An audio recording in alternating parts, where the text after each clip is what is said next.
기도하겠습니다. 하나님 아버지, 우리의 허물이 많고 우리의 의는 더러운 누더기 같으나 예수 그리스도 한 분만 의지하여 하나님께 나아갑니다. 이 시간 우리의 모든 죄를 용서하시고 우리의 마음을 깨끗하게 씻어 주시옵소서. 하나님, 그리하여 우리가 이 시간 하나님과 화평의 복을 누리는 복된 시간 되게 하여 주옵소서. 주 예수 그리스도의 이름으로 기도하옵나이다. 아멘. 찬송가 91장 찬양하겠습니다. 찬송가 91장입니다.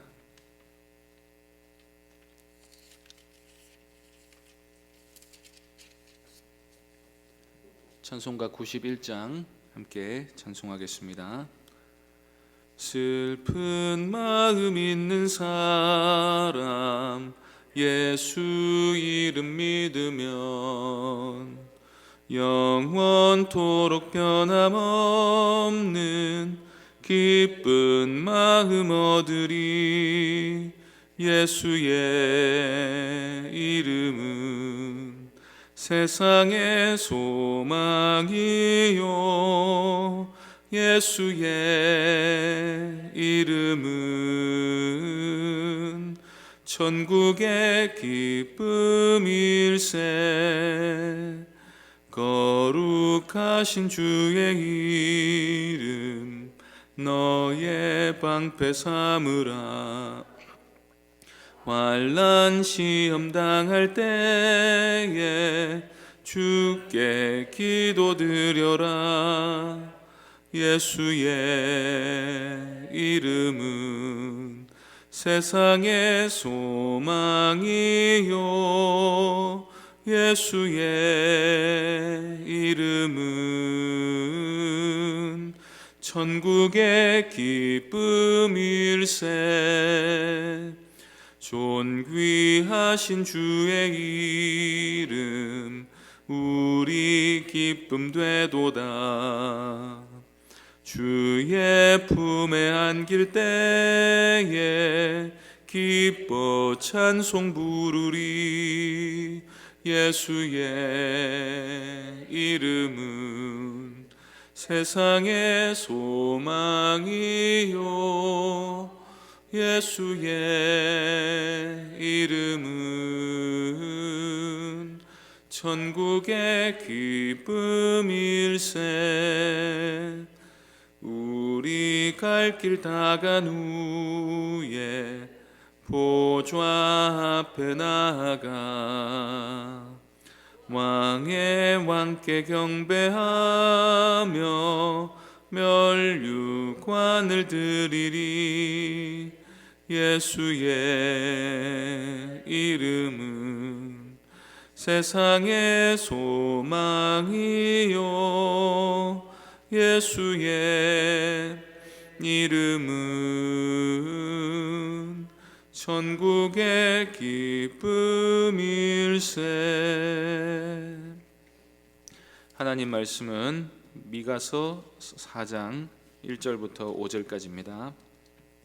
구약성경 1293쪽입니다. 미가서 4장 1절부터 5절까지 말씀입니다. 찾으셨으면 한 절씩 교독하겠습니다. 끝날에 이르러는 여호와의 전의 산이 산들의 꼭대기에 굳게 서며 작은 산들 위에 뛰어나고 민족들이 그리로 몰려갈 것이라.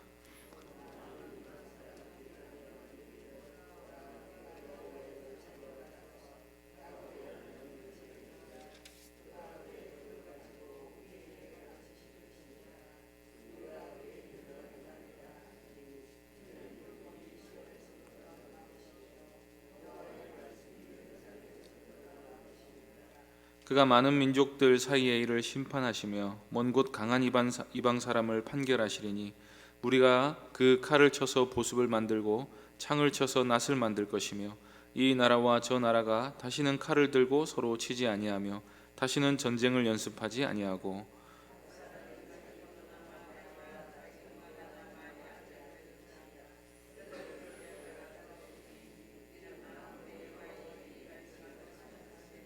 함께 읽겠습니다. 만민이 각기 자기의 신을 이름을 의지하여 행하되 오직 우리는 우리 하나님 여호와의 이름을 의지하여 영원히 행하리로다. 아멘. 이 시간 신자의 유일한 소망이라는 제목으로 하나님 말씀 전하겠습니다. 미가 선지자는 지도자들의 죄악으로 인해 예루살렘이 파괴될 것이라고 예언했습니다. 미가 선지자의 의도를 따라 말하면 회개하지 않으면 하나님이 자기 성소라도 허물어 버리신다는 것입니다. 하나님이 사람에게 가장 기대하시는 바는 하나님과 바른 관계를 맺는 것입니다. 하나님은 높이 쌓은 성벽과 멋들어진 성전으로 영광받지 않으십니다. 만일 예배를 드리는 사람이 선하면 하나님이 화려하고 웅장한 성전으로 인해 높임을 받으실 것입니다. 그러나 겉만 번지르르 하고 하나님께 대한 존중이 없고 말씀에 대한 경시 풍조가 만연해 있으면 건물의 영광은 오히려 가증스러운 것이 되고 맙니다. 로마 교회가 성 베드로 성당이라는 어마어마한 예배당을 건축하기 위해 면죄부를 팔아먹는 짓을 하지 않았습니까? 제가 설교 준비를 하면서 성 베드로 성당 사진을 찾아봤는데 정말 인류의 유산이라고 해도 좋겠다 싶을 정도로 크고 아름다운 예배당입니다. 그런데 그 성당은 하나님의 은혜를 멸시함과 종교 지도자들의 타락을 드러내 보여주는 상징물이 되었습니다. 하나님이 받으실 만한 예배의 장소가 되지 못하는 것입니다. 그래서 미가 선지자는 예루살렘 도시의 영광이 하나님이 극도로 미워하시는 착취의 결과물이라고 말했습니다. 앞선 3장 10절 말씀을 한번 보시겠습니다. 시온을 피로 예루살렘을 죄악으로 건축하는도다. 예루살렘이 어떻게 건축이 되었습니까? 벽돌마다 백성들의 피가 묻어 있었습니다. 부자들은 돈이 남아돌면 꼭 건물을 짓습니다. 그것도 아주 경쟁적으로 지어 올립니다. 솔로몬이 가장 열중했던 사업도 건축 사업이었습니다. 백성들은 지도자들의 욕심으로 인해 안식을 잃어버렸습니다. 평화의 도시 예루살렘에 사는 사람들은 평화를 전혀 누리지 못하고 있었습니다. 문명은 그 문명을 이룩한 사람과 떼어놓을 수 없습니다. 저희 집에는 두 아이가 있는데 큰애는 아들이고 작은애는 딸입니다. 그러면 아무래도 아들이 먼저 태어났고 또 남자니까 힘이 세지요. 그래서 그 힘을 가지고 동생이 가지고 놀고 있던 블럭을 강제로 빼앗아서 동생이 울든지 말든지 그걸로 정말 멋들어진 건축물을 만들었다고 하면 제가 그걸 보고 잘 만들었다고 칭찬할 수가 있겠습니까? 만일 회개하고 사과하지 않으면 결국 그 만든 블럭 건물을 헐어버리는 게 훈육을 위해 필요할 때가 오는 것입니다. 그래서 하나님은 하나님의 도성으로 삼은 예루살렘이라 할지라도 그들의 불의함과 회개 없음으로 인해 황폐하게 만들어 버린다고 말씀하셨습니다. 3장 12절도 보시겠습니다. 이러므로 너희로 말미암아 시온은 갈아엎은 밭이 되고 예루살렘은 무더기가 되고 성전에 사는 수풀의 높은 곳이 되리라. 역사는 실제로 예루살렘이 주전 586년에 느부갓네살 왕에 의해 파괴되고 성전은 불타 없어졌다고 말해줍니다. 성전이 있던 곳이 숲이 되고 말았습니다.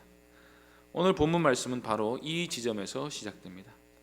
오랫동안 방치되어 황폐된 땅에는 회복의 소망이 보이지 않습니다. 단지 인간들의 문명을 건설하는 일이라면 아무라도 그 땅의 주인이 되어 도시를 만들면 됩니다. 그런데 사람의 죄악으로 인해 무너진 도시는 인간들의 죄의 문제가 해결되지 않는 이상 다시 세워질 수 있다는 소망을 갖기가 어려운 것입니다. 이때 미가 선지자는 우리가 인간 지도자들에 의해서는 아무런 소망도 발견할 수 없었지만 하나님은 우리의 참된 소망이 되신다고 말씀해 줍니다. 하나님이 제시하시는 비전 외에는 남은 것이 없게 된 것입니다. 4장 1절 말씀 보겠습니다. 끝날에 이르러서는 여호와의 전의 산이 산들의 꼭대기에 굳게 서며 작은 산들 위에 뛰어나고 민족들이 그리로 몰려갈 것이라. 유다의 죄로 인해 성전이 무너져 있던 그 시온산이 산들의 꼭대기 위에 우뚝 서게 됩니다. 말세가 되면 성전에 사는 가장 높은 곳에 우뚝 서서 온 세상 산들을 마치 작은 산처럼 여기며 아래로 내려다보게 될 것입니다. 실제로 시온산은 해발 800m가 채 안 되는 그다지 높다고 볼 수 없는 산입니다. 그러면 이 끝날이 되면 융기 현상이 일어나 예루살렘이 지상에서 가장 높은 고지대가 된다는 뜻이겠습니까? 이 예언은 유다 포로 기한 때 세워진 스룹바벨 성전 시대와도 맞지 않습니다. 여기서 여호와의 성산이 가장 높이 세워진다 하는 말은 권세와 그 권세와 하나님께 대한 지식이 온 세상 가장 높은 곳에 있게 될 것이라는 말입니다. 그래서 현대인의 성경에는 시온산이 세계에서 가장 유명한 산으로 알려질 것이다 라고 의역을 했습니다. 그래서 온 세상에 하나님을 아는 지식이 물이 바다 덮음같이 편만하게 되어 모든 민족이 하나님을 예배하러 예루살렘으로 올라갈 것이라는 말씀입니다. 이 참된 성전은 그리스도께서 죽으시고 부활하심으로 세우신 그의 몸된 교회를 말합니다. 인간의 죄로 인해 파괴된 성전을 하나님이 자신의 아들의 목숨값을 주고 다시 세우셨습니다. 최후의 교회가 완성될 때 예수 그리스도께서 재림하셔서 하나님을 대적하는 모든 나라와 사상들을 심판하시고 하나님의 도성을 온 세계 위에 뛰어나게 하실 것입니다. 그러니 이 예언은 새 언약의 백성들에게 이루어지는 것으로 보아야 합니다. 신학이 독보적인 학문이 되고 세상 다른 학문은 작은 산이 되고 맙니다. 기독교만이 유일하게 남게 되고 다른 종교는 사라지게 됩니다. 온 세상이 말씀을 배우러 여호와의 산에 모이는 현상이 일어나기 때문입니다. 2절 말씀 보겠습니다. 곧 많은 이방 사람들이 가며 이르기를 오라 우리가 여호와의 산에 올라가서 야곱의 하나님의 전에 이르자 그가 그의 도를 가지고 우리에게 가르치실 것이니라. 우리가 그의 길로 행하리라 하리니 이는 율법이 시온에서부터 나올 것이요 여호와의 말씀이 예루살렘으로부터 나올 것임이라. 하나님이 이런 놀라운 일을 행하시기 전에는 예루살렘 사람들도 하나님을 제대로 섬기지 못했습니다. 그런데 하나님이 일하시자 이방 사람들도 율법을 배우기 위해 시온산으로 올라갑니다. 주님이 재림하셔서 완성하시는 하나님 나라에는 믿지 않는 사람들이 아무도 없게 될 것입니다. 그러나 우리는 이런 놀라운 역사가 종말에만 일어나는 일로 생각할 필요가 없습니다. 지금도 교회 밖에 있던 사람들이 말씀을 듣고 하나님께로 계속해서 돌아오고 있습니다. 구원받고 하나님을 알게 되면 사람들이 그리스도를 왕 중의 왕으로 모시게 되고 성경을 세상 모든 가르침 위에 두게 됩니다. 교회 안에 들어온 사람은 교회를 하나님 나라로 믿게 되고 우리는 그 나라의 백성으로 알게 됩니다. 그래서 그 나라의 백성답게 살기 위해 끊임없이 모여 말씀을 듣고 배우는 삶을 살게 됩니다. 하나님의 말씀이 그리스도에게서 진리와 성경과 그 말씀을 전하는 참된 교회 안에서 전달되는 줄 믿기에 교회를 중심으로 삶을 재편하게 됩니다. 믿는 자에게는 주님이 세우신 성전이 세상 모든 산 위에 우뚝 서 있는 것입니다. 하나님의 구원이 나타나기 전에 예루살렘 종교 지도자들은 삭슬 위에 거짓을 가르치고 근거 없는 소망을 남발했습니다. 본래 하나님이 시내산 언약을 맺으실 때 온 세상이 이스라엘로 말미암아 하나님을 아는 지식을 배우기 위해 예루살렘으로 모여들기를 바라셨지만 그들은 철저하게 실패했습니다. 아무도 하나님을 믿기 위해 예루살렘으로 갈 필요가 없을 정도로 철저하게 타락했습니다. 그래서 하나님은 자신의 유일한 아들을 보내시어 우리의 참된 통치자이다 참된 말씀의 교사로 세우셨습니다. 그리스도의 통치를 받는 백성은 진리로부터 이탈할 염려를 할 필요가 없습니다. 하나님이 그리스도를 통해 율법을 우리 마음에 새기십니다. 진리가 우리 속에서 끊임없이 솟아나게 하십니다. 주님의 음성을 알아듣는 주님의 양떼들이 되게 하십니다. 참된 목자를 만난 그의 백성들은 악한 지배층들의 횡포로부터 해방되어 주님의 통치의 달콤함을 맛보게 됩니다. 그 나라가 임하면 진정한 안식과 평강의 복이 임하게 되기 때문입니다. 3절 4절 말씀 읽겠습니다. 그가 많은 민족들 사이의 일을 심판하시며 먼 곳 강한 이방 사람을 판결하시리니 무리가 그 칼을 쳐서 보습을 만들고 창을 쳐서 낫을 만들 것이며 이 나라와 저 나라가 다시는 칼을 들고 서로 치지 아니하며 다시는 전쟁을 연습하지 아니하고 각 사람이 자기 포도나무 아래와 자기 무화과 나무 아래에 앉을 것이라. 그들을 두렵게 할 자가 없으리니 이는 만군의 여호와의 입이 이같이 말씀하셨습니다. 물론 미가 선지자는 최후에 완성될 하나님 나라를 염두에 두고 있습니다. 완전한 복종과 완전한 복락이 있는 그 나라에서는 전쟁이 없을 것입니다. 무기가 필요가 없습니다. 전쟁을 할 일이 없게 됩니다. 그 누구도 도둑이나 강도나 약탈자를 염려하지 않을 것입니다. 방범창이 사라지고 보안업체가 사라질 것입니다. 뿐만 아니라 하나님의 심판을 염려하지도 않을 것입니다. 왜냐하면 하나님이 영원한 안식을 선포하셨기 때문입니다. 그들을 두렵게 할 자가 없을 거라고 말씀하셨기 때문입니다. 이런 놀라운 안식의 은혜 역시도 그리스도 안에서 이미 우리에게 주신 복인 줄로 믿으시기 바랍니다. 예수 그리스도를 믿으면 원수가 사라지게 됩니다. 따라서 다툼이나 전쟁도 사라지게 됩니다. 지금 우리 안에 남아있는 죄성을 부각시키지 말고 그리스도께서 우리에게 베푸신 은혜를 생각해 보십시오. 거듭난 순간 죄 사함으로 인한 참된 자유와 평화와 안식을 누리고 사람들에 대한 미움이 눈 녹듯이 사라지지 않았습니까? 이 사리가 사라져야 전쟁이 없어지는 것입니다. 그리스도께서 우리 속에 율법을 새기셔서 우리로 하여금 사랑의 주님을 아는 마음을 주셨습니다. 또한 예수 그리스도께서 우리의 왕이 되셔서 다스리시기에 세상 모든 풍파에도 불구하고 염려하지 않는 마음을 주셨습니다. 저는 지금 현재 제 상황에서 예수님이 저를 지켜주신다는 믿음이 없으면 불안해서 어떻게 살아갈까 하는 생각이 듭니다. 주위를 둘러보면 불만족스러운 일뿐이고 우리를 두렵게 하는 환경이 분명한데 이상하리만치 놀라운 평안이 있습니다. 미가서에서 이 하나님 나라의 복에 참여하게 되는 사람은 하나님이 특별히 보호하시는 사람들입니다. 말하자면 하나님이 창세 전부터 선택하신 하나님의 자녀들입니다. 그들은 이스라엘 지도자들이 보호하기는커녕 그들의 가죽을 벗기고 고기를 뜯었던 불쌍한 사람들이었습니다. 10년과 생활 모두가 가난하고 의에 줄이고 목마르며 의를 행함으로 핍박받는 사람들이었습니다. 본문 5절에서 미가는 이렇게 선택받은 하나님의 백성들인 우리는 영원토록 하나님만 의지하며 살 거라고 말씀합니다. 5절 말씀 보겠습니다. 만민이 각각 자기의 신의 이름을 의지하여 행하되 오직 우리는 우리 하나님 여호와의 이름을 의지하여 영원히 행하리로다. 온 세상이 우상을 따르고 있습니다. 자기 욕심을 섬기고 하나님을 찾지 않습니다. 그런데 우리는 어떻습니까? 하나님의 구원은 미래에만 있는 일이 아닙니다. 하나님이 우리로 하여금 온 세상의 반대와 극심한 박해와 세상의 고난에도 불구하고 하나님의 이름을 영원토록 의지하게 하십니다. 믿음으로 행하는 것 자체가 하나님의 구원이신 줄로 믿으시기 바랍니다.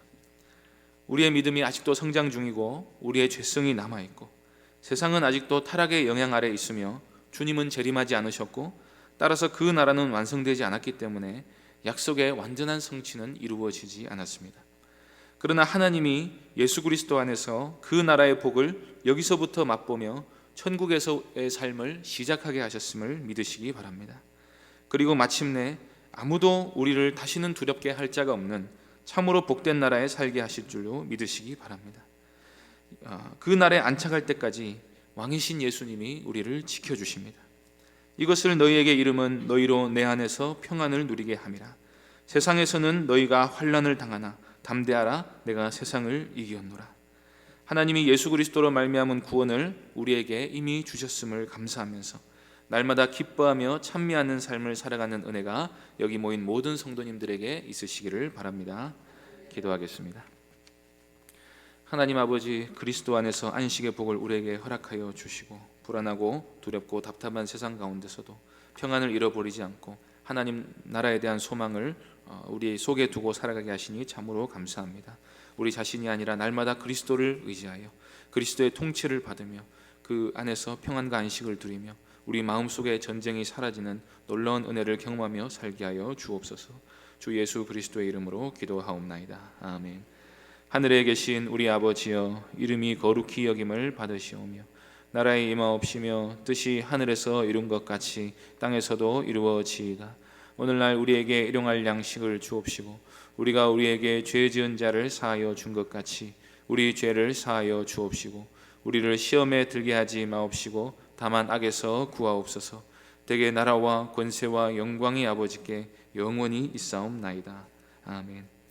말씀을 기억하며 기도해 주시고 교회당 건축을 위해서, 직분자 선거를 위해서, 또 병중에 있는 여러 성도님들을 위해서 기도해 주시고 개인적으로 기도하시기 바랍니다.